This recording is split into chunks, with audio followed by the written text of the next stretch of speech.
Hello friends, இன்றைக்கி என்ன பார்க்க போகிறோன்னா மாங்காய் பச்சடி தான். எனக்கு கல்யாணம் ஆகி 4 வருஷத்தில் என் ஹஸ்பண்ட் வந்து ஃபஸ்ட்டு டைம் இதை மறுபடியும் செய்யின்னு சொன்ன ஒரே ரெசிபி என்னென்னா இந்த மாங்காய் பச்சடி தாங்க. இதுக்கு வந்து முதல்ல சீரகம், பூண்டு, வெந்தயம் 3ம் போட்டு மிக்சியில் போட்டு பல்ஸில் வச்சு அரைச்சிக்கோங்க.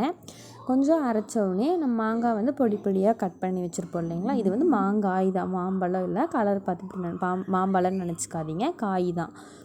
அதையும் உள்ளே போட்டுட்டு நல்லா அரைச்சிக்கோங்க. அந்த சீரகம், பூண்டு, வெந்தயம் போட்டு அரைச்சிருக்கோம் இல்லைங்களா. அதே மாதிரி அது கூட மாங்காய், மிளகாத்தூள் வந்து உங்களுக்கு எவ்வளோ காரத்துக்கு, உங்களுக்கு வந்து எவ்வளோ நல்லா காரம் சாப்பிடுவீங்க அப்படின்னா கொஞ்சம் அதிகமாகவே போட்டுக்கோங்க. உப்பு கொஞ்சம் அதிகமாகவே போட்டுக்கோங்க. அப்போ தான் வந்து அந்த புளிப்பு, அந்த காரம், உப்பு எல்லாம் சேர்ந்து ஒரு நல்ல டேஸ்ட் கொடுக்கும். மஞ்சள் தூள் கொஞ்சம் போட்டுக்கோங்க. எல்லாம் போட்டுட்டு நல்லா அரைச்சிக்கோங்க. அதையும் அரைச்சிட்டு மறுபடியும் கொஞ்சம் பூண்டு, கருவேப்பிலை, மிளகாய் எடுத்து வச்சுருக்கேன். இதுக்கு வந்து நீங்கள் கண்டிப்பாக நல்லெண்ணெய் ஊற்றுனீங்கன்னா டேஸ்ட் இன்னும் ரொம்ப நல்லாயிருக்கும்.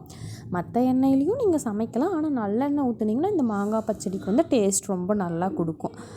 எண்ணெய் காஞ்ச உடனேவே நீங்கள் கடுகு, கடலப்பருப்பு போட்டுக்கலாம். கடுகு நல்லா பொரிஞ்சோடனே நீங்கள் கடலப்பருப்பு வந்து கொஞ்சம் அதிகமாக போட்டுக்கோங்க. போட்டுட்டு இந்த எடுத்து வச்சுருக்கோம் இல்லைங்களா, மிளகாய், பூண்டு, கருவேப்பிலெல்லாம் அதையும் போட்டுக்கோங்க. அது கொஞ்சம் நல்லா வணங்கின உடனேவே நம்ம இந்த அரைச்சி வச்சுருக்கோம் இல்லைங்களா, மாங்காய், மிளகாத்தூள், பூண்டு எல்லாம் போட்டு அரைச்சி வச்சுருக்கோம் இல்லைங்களா, அதையும் எடுத்து உள்ளே போட்டுக்கலாம்.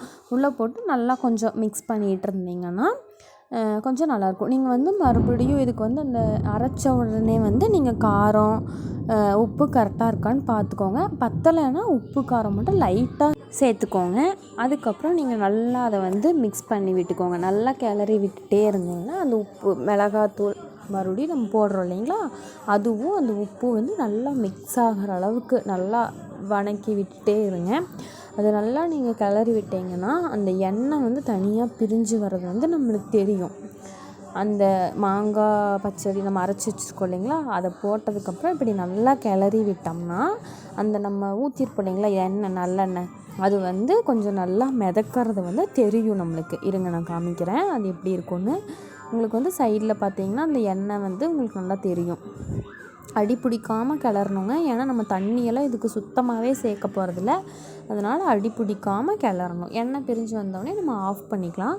ஆஃப் பண்ணிட்டு பார்த்துக்கோங்க. நீங்கள் இது வந்து வெறும் சாப்பாட்டில் போட்டு கூட பிணைஞ்சு சாப்பிட்லாம். இது வந்து கெடவும் கெடாதுங்க. நீங்கள் 4-5 நாளைக்கு இதை ஸ்டோர் பண்ணி வச்சுக்கலாம். சூப்பராக இருக்கும். தேங்க்ஸ் ஃபார் வாட்சிங்.